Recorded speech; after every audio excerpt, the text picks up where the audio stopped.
Ready to laser focus your Facebook ads on the perfect US customers. First, head over to your Facebook Ads Manager. If you don't have one, create an account and a Facebook page for your business, then click Create Ad.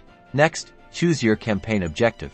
I recommend traffic if you want website visits, or conversions if you want specific actions like purchases. Now comes the crucial part, targeting.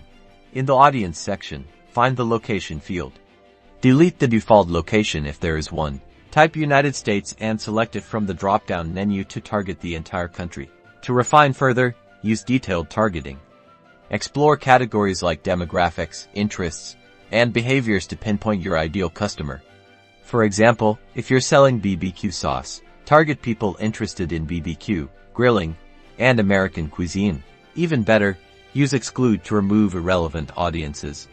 If your product is only for US customers, exclude people interested in international travel or foreign languages to avoid wasting impressions. Under Placements section, select Manual Placements and remove all the placements except Facebook and Instagram feed. Set your daily budget and run the campaign continuously. Review your ad details and hit Publish. That's how you target US audience on Facebook ads.